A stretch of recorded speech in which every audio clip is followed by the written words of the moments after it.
며칠 전 새벽에 경주에서 지진이 있었어요. 울산에서는 크게 느끼던가요 혹시? 전원이 예, 그렇죠. 예, 저는 지진은 느끼지 못했고 재난 문자 소리 얘기해가지고 지진이 왔구나 이렇게 알았습니다. 근데 그러고 보니까 대구에서 고층 아파트에 사는 분들은 좀 느꼈다고 하더라고요.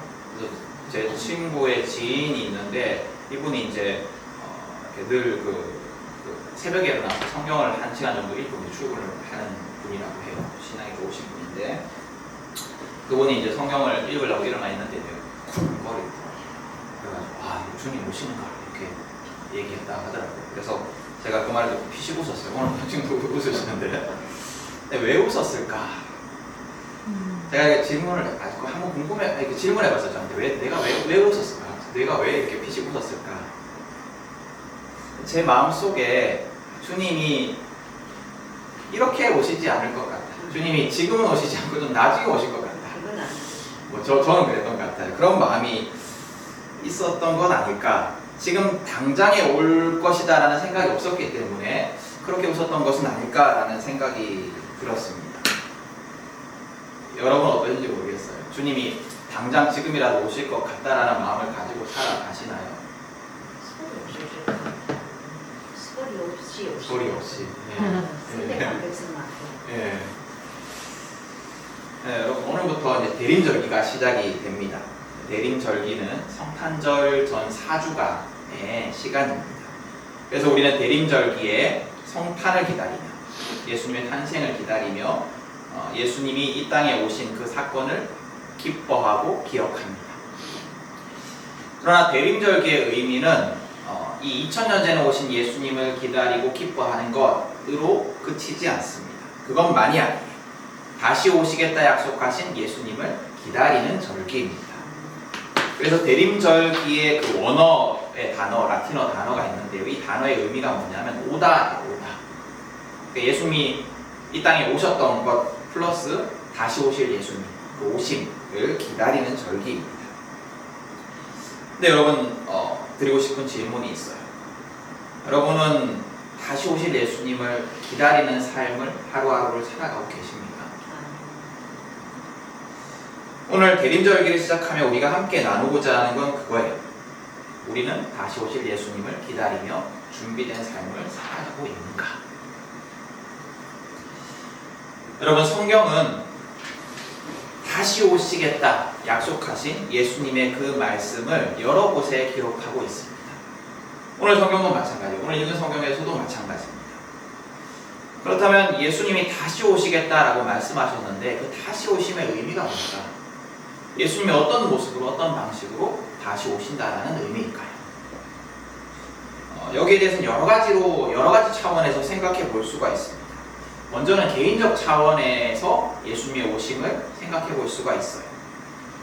여러분 하늘에 올라가신 승천하신 예수님은 우리 각자의 삶에 다시 찾아오십니다. 예수님이 그래서 우리의 삶에 찾아오시면 그 하늘에 계신 예수님 우리의 삶에 찾아오시면 예수 없이 살아가던 우리의 삶이 변화됩니다. 믿음 안에서 그전에는 불완전했던 우리의 삶이 완전하게 변화가 됩니다. 예수님은 부활 이후에 오늘 우리가 가지고 있는 성경에 기록되어 있듯이 부활 이후에 우리를 떠나신 것 같지만 언제든 성령 안에서 각 개인의 삶에 찾아오셔서 부활의 능력을 경험하게 하십니다. 성경에도 그런 사건이 기록되어 있죠. 다메섹으로 가던 바울을 찾아오신 예수님. 예수님은 승천하셨어요. 이미 승천하셨지만 바울이 고백하기로 다메섹 도상에서 다메섹으로 가는 그 길에서 그곳에서 부활하신 예수를 만났다라고 고백을 합니다. 이미 하늘로 올라가신 예수님을 말이에요. 마찬가지로 우리의 삶에도 그런 일이 일어납니다. 그리고 여러분들은 다 그런 경험을 하신 분이라고 제가 믿습니다. 이렇게 이제 개인적인 차원에서의 예수님의 다시 오심이라는 그 의미도 있어요. 그러나 성경을 계속해서 읽어보면 다시 오시겠다 하신 예수님의 약속은 분명히 마지막 날, 하나님의 날을 염두에 두고 있어요. 개인적인 사건을 넘어서 앞서 말씀드린 그 개인적인 차원을 넘어서 역사적 차원에서 역사적 사건으로 우리에게 오시겠다라는 겁니다. 그래서 우리는 개인적인 차원을 넘어서 역사적인 사건으로서 예수님의 다시 오심을 기다리는 사람들입니다. 예수님이 다시 오셔서 죄로 인해서 악해져 있는 이 세상, 불의한 이 세상, 아무리 애를 써도 희망이 보이지 않는 이 세상을 역전시키실 것이다라는 희망. 예수님이 지금은 불완전하고 악하고 죄로 물들어 있지만 이 세상을 완전히 깨끗하게 하나님이 창조하신 그 아름다운 모습으로 회복시키시리라는 희망으로 그날을 기다리는 사람이 바로 우리 그리스도인들입니다. 그래서 다시 오실 예수님을 기다리는 삶은 우리에게 복을 줘요. 어떤 복을 주냐면 먼저는 현실을 이겨낼 힘을 줍니다. 다시 오셔서 믿는 자들을 복되게 하시겠다라는 예수님의 약속은 힘들고 어려운 현실을 살아가는 자들에게 특별히 더 희망과 위로를 줍니다. 역사적으로도 그랬어요. 이 재림신앙, 다시 오시겠다 약속하신 그 예수님의 약속을 믿고 살아가는 그 재림신앙은 로마 시대에 핍박받던 그 초대교회 성도들에게 큰 힘을 주었습니다. 희망이 보이지 않는 핍박 속에서 불태워지고 산채로 불태워지고 맹수들의 먹이로 던져지는 그 끔찍한 박해 속에서도 신앙을 잃지 않을 수 있었던 것은 예수님이 다시 오셔서 우리의 억울함을 갚아주실 것이다. 예수님이 다시 오셔서 우리를 박해하는 저 악한 로마 제국을 무너뜨려 주실 것이다 라는 그 확신과 소망이 있었기 때문에 그들은 그렇게 신앙을 지킬 수 있었습니다. 우리나라 역사 속에서도 마찬가지예요. 일제시대 그 엄혹한 어둠의 시절을 지날 때 우리 민족에게 희망을 준 것도 바로 재림신앙이었습니다. 우리 선조들은 예수님이 재림하실 때, 예수님이 다시 오실 때 일제와 같이 악한 세력은 무너질 것이다 라고 믿으면서 그 어두운 시절을 견디고 끔찍한 고문과 모멸과 차별을 이겨냈습니다. 지금도 마찬가지입니다. 예수를 믿는 우리의 삶에는 늘 어려움이 있습니다. 예수님의 가르침대로 살아가려고 하면 더 힘이 듭니다. 예수님의 가르침대로 살아가는 것보다 적당히 세상과 타협하며 살아가는 것이 훨씬 좋아 보입니다. 우리가 살아가는 세상 속에서 하나님이라는 신은 힘이 없어 보이고 세상은 더 강력해 보입니다. 그런 세상 속에서 예수를 믿고 예수님의 뜻대로 예수님의 가르치신 대로 하루하루 살아가는 것이 무슨 의미일까? 차라리 그냥 세상의 방식대로 살아가는 것이 더 낫지 않을까? 라는 고민을 하게 될 때도 있습니다. 그냥 나를 위해서 이기적으로 또 남을 미워하면서 또 남을 착취하면서 이렇게 살아가는 것이 낫지 않을까? 남과 함께 막 똑같이 그냥 대거리하며 살아가는 것이 낫지 않을까? 이런 고민을 하게 됩니다. 또 세상은 참 부조리한 것 같아요. 악한 사람은, 나쁜 사람은 더 잘 되고 착한 사람은 더 못 되는 것 같아요. 사기치고 남의 눈에 피눈물 흘리게 하는 사람들은 잠깐 깜빵 갔다 와서 떵떵거리면서 여전히 잘 사는 것 같고, 착하게 사는 사람은 피해만 보는 것 같은 것이 우리가 살아가는 세상입니다. 또 앞서 기도 제목 시간에 전쟁에 대해서 말씀을 드렸지만, 전쟁으로 인해서 전쟁과는 아무 상관이 없는 어린아이들이 희생되는 것을 보면 이 세상이 얼마나 부조리한가, 하나님이 있다면 왜 이런 상황을 그냥 내버려 두는가 라는 질문이 생길 정도로 이 세상은 부조리합니다. 이런 세상 속에서, 이런 부조리한 세상 속에서, 이런 이해되지 않는 세상 속에서 다시 오시겠다 약속하신 그 예수님의 약속, 다시 오실 때 세상을 하나님의 나라로, 하나님의 정의가 살아있는 완전한 나라로, 하나님의 통치가 살아있는 완전한 나라로 회복시키신다라는 약속, 그리고 슬퍼하는 자들의 눈물을 닦아주시고 억울한 자들을 신원하시겠다라는 그 약속은 우리에게 희망이 됩니다. 이 세상의 부조리함이 역전될 것이다라는 믿음, 악한 자들에게는 심판이, 선한 자들에게는 상급이 있을 것이다라는 믿음이 우리에게 희망을 줍니다. 그래서 우리는 이 부조리한 세상 속에서, 이해되지 않는 세상 속에서, 악한 자들이 더 흥하는 세상 속에서, 더 흥하는 것 같은 세상 속에서 하나님에 대한 믿음을 잃지 않고 예수님을 따라 예수님의 가르침대로 세상과는 다른 방식으로 살아갈 수 있는 힘과 소망을 얻습니다. 또 예수님을 기다리는 삶, 예수님이 다시 오시겠다 약속하신 그 약속을 믿고 살아가는 삶은 매일의 삶을 하나님의 뜻대로 살아갈 용기를 줍니다. 오늘 예수님은 자기 종들에게 권한을 주어서 집을 맡겨놓고는 떠난 그 주인의 이야기를 합니다. 주인이 언제 돌아올지 몰라요. 그러나 주인이 돌아올 때 맡겨진 일을 충실히 하고 있던 종들에게는 상급이 있을 것이고 아닌 종들은 심판을 받을 겁니다. 언제 돌아오실지 몰라요. 예수님이 언제 다시 오실지 우리는 아무도 모릅니다. 오늘 예수님이 말씀하시듯이 예수님도 모른대요. 아버지만이 아신대요. 많은 사람들이 그때를 예측하고 그때가 이때다 뭐 저때다 이렇게 얘기를 하지만 오직 아버지만이 아십니다. 그럼 만약에 언제 오실지 안다면 벼락치기도 가능할 거예요. 그죠? 이렇게 내 마음대로 막 살다가 그때쯤 돼가지고 회개하고 그때쯤 돼가지고 열심히 살면 되잖아요. 예수님 원하신 하나님 가르치신 대로 살면 되잖아요. 그래서 막 그런 발칙한 생각도 할 수 있을 것 같아요. 그때 한 달 전부터 교회 다니면 되지. 마음대로 살고 교회를 다니면서도 그냥 내 마음대로 살고 그러다가 한 달 딱 받자. 근데 그렇지가 않아요. 그렇지가 않기 때문에 우리는 언제 늘 하루하루 매 순간순간을 하나님의 뜻대로 살아야 해요. 언제 오실지 모르겠어요. 우리에게 모든 것을 맡겨놓고 떠나신 그 주인이 언제 오실지 모르겠어요. 언제 오실지 모르기 때문에 미루지 말고 게으르지 말고 언제나 하나님의 뜻을 구하며 살아야 합니다. 그래서 여러분 다시 오실 날, 마지막 날, 그 날을 기다리는 신앙은 현재의 삶을 버리게 만들고 현재의 삶을 하찮은 것으로 여기게 만드는 것이 아닙니다.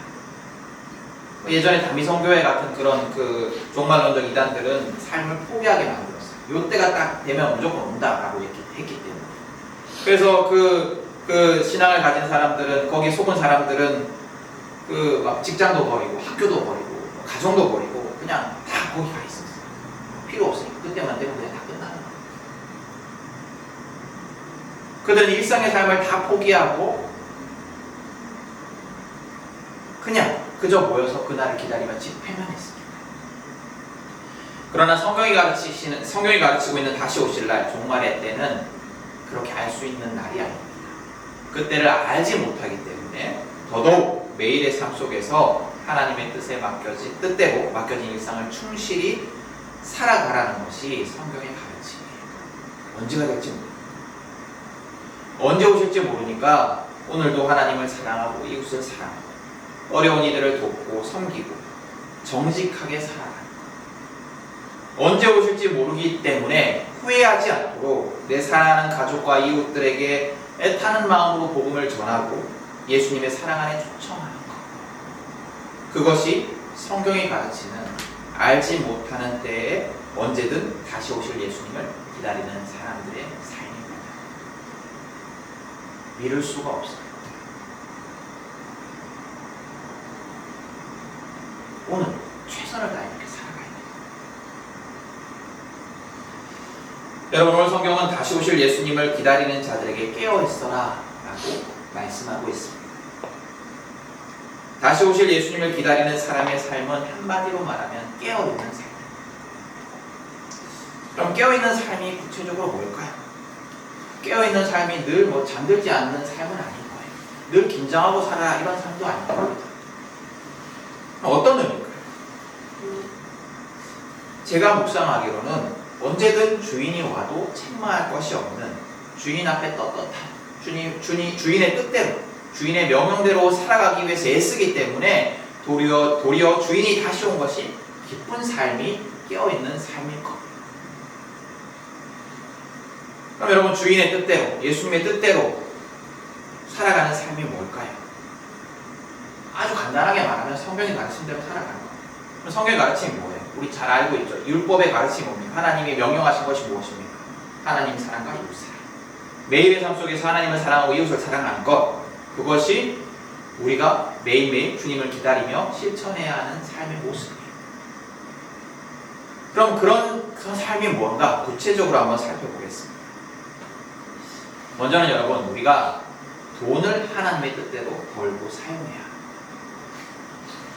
우리는 늘 질문해야 돼요. 우리가 돈을 어떻게 벌고 있는가? 우리가 돈을 어떻게 쓰고 있는가? 먼저 돈을 정직하게 벌어야 돼요. 돈을 버는 것에도 하나님 사랑과 이웃 사랑의 정신이 담겨져 있어야 됩니다. 하나님이 기뻐하지 않는 방법으로 이웃을 해치며 남을 속이고 착취하며 돈을 버는 것은 아무리 많이 번다 해도, 그 돈으로 아무리 무슨 많은 헌금을 한다 해도 하나님의 뜻이 아닙니다. 또 돈을 버는 것에 하나님이 나의 주인 되심이 고백되고 있는지도 돌아봐야 돼요. 내가 하나님을 의지하며 하나님의 지혜와 능력으로 돈을 벌고 있는가? 아니면 그냥 내 능력, 내 지혜, 내 꾀로 돈을 벌고 있는가? 질문해 봐야 됩니다.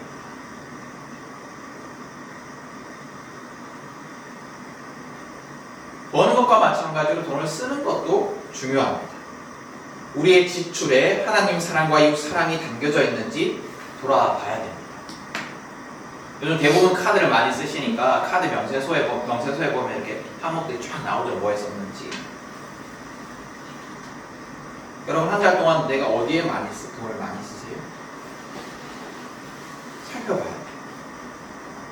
내가 쓰고 있는 그 지출 항목에 하나님 사랑과 이웃 사랑이 반영되어 있는지 돌아봐야 돼요. 그 목록 속에, 그 지출의 목록 속에 이웃을 사랑하는 내 마음이 담겨져 있습니까? 아니면 오로지 나의 즐거움을 위해서, 오로지 나의 기쁨을 위해서, 혹은 더 나아가서 부도덕한 일을 위해서 돈을 사용하고 있지는 않습니까? 또 그 지출의 항목 속에서 내가 가지고 있는 돈이 내 것이 아니라 하나님의 것임을 고백하는 신앙의 그 고백도 담겨져 있어요. 여러분 돌아가셔서 한번 가계부 다 안 쓰실 거니까요. 한번 돌아보세요. 내가 한 달 동안 뭘 어떻게 했습니까? 그리고 질문해 보셔야 돼요. 하나님 사랑과 이웃 사랑이 담겨져 있는 씀씀이입니다.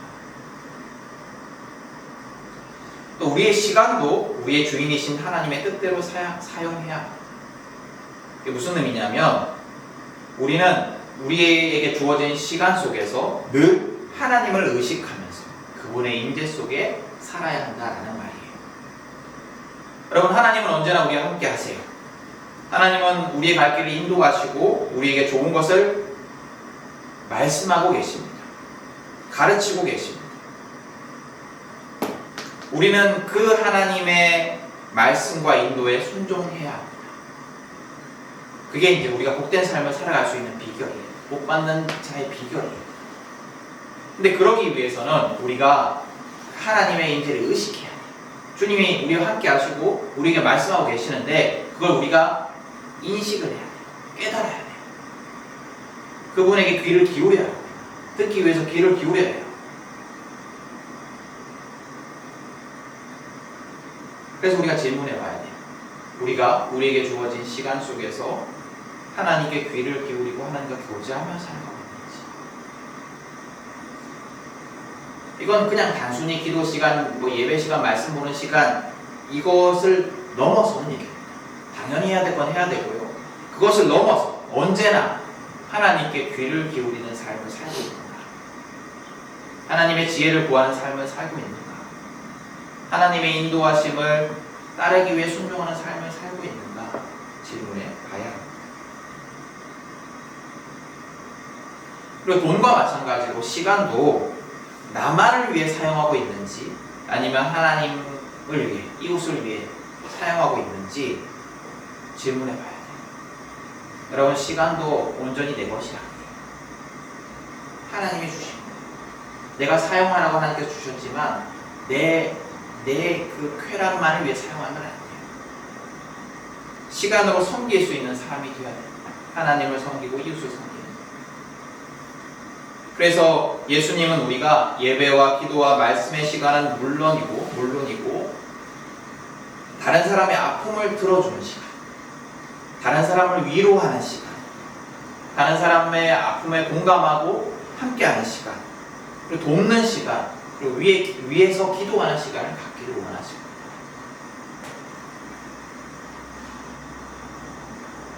또 마음도 하나님의 뜻대로 사용해야 합니다. 하나님이 맡겨주신 그 뜻대로. 여러분은 요즘 무엇에 관심을 두고 살아가고 있습니까? 무엇에 마음을 뺏기고 살아가고 있습니까? 무엇을 여러분의 삶의 목적으로 삼고 살아가고 있습니까? 질문해 보셔야 돼요.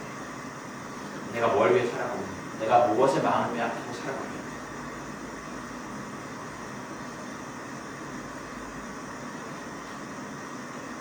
무엇에 마음을 빼앗기고 살아가고 있는가? 집이에요? 돈이에요? 건강이에요? 아니면 미래에 대한 준비입니까? 아니면 내가 요새 푹 빠져있는 취미생활입니까? 자식입니까? 가족입니까? 하나님은 그 모든 것에 우선하여서 하나님을 가장 소중하게 여기며 하나님께 마음을 쓰기를 원하십니다. 하나님과 이웃을 사랑하는데 가장 먼저 관심을 두기를 원하십니다. 하나님을 어떻게 기쁘게 할 수 있을까? 그것에 삶의 목적을 두기를 원하십니다.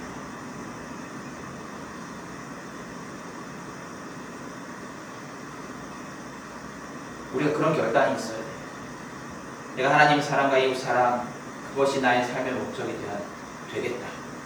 내가 하나님을 기쁘게 하는데 나의 삶을 드리겠다. 다른 모든 것들은 부차적인 거예요.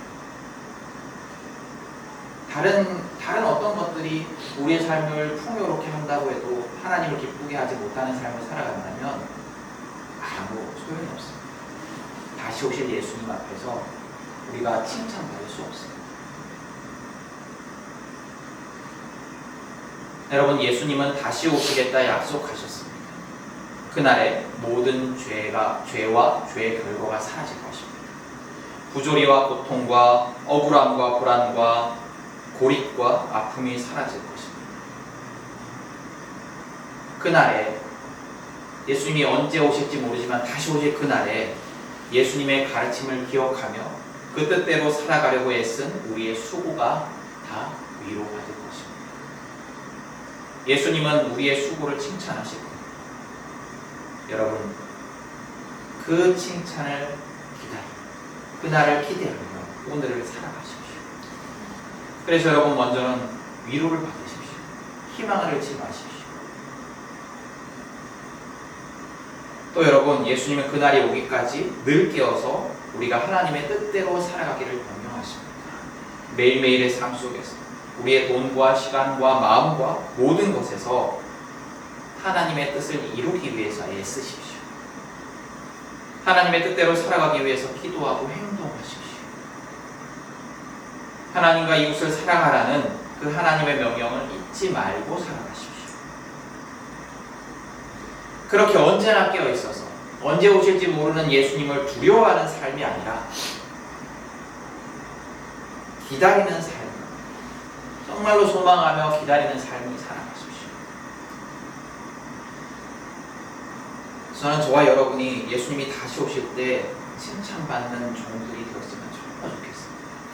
말씀을 준비하면서 정말 그런 소원으로 말씀 준비했어요. 정말 그랬으면 좋겠어요. 이 땅에서 떵떵거리고 이 땅에서 무슨 남들의 어떤 칭찬을 받고 남들의 어떤 찬사를 듣는 삶이 아니라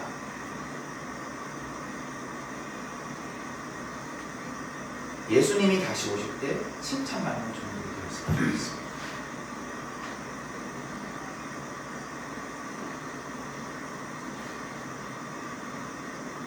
여러분, 오늘 말씀을 기억하며 나의 삶을 돌아보십시오.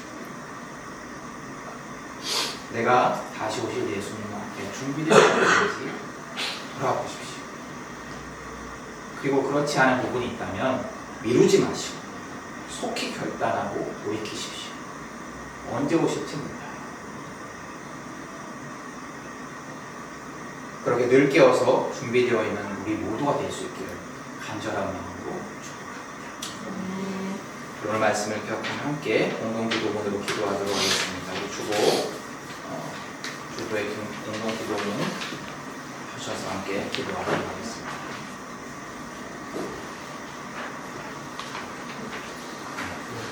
우리 함께 기도문으로 기도합니다. 함께 기도합니다.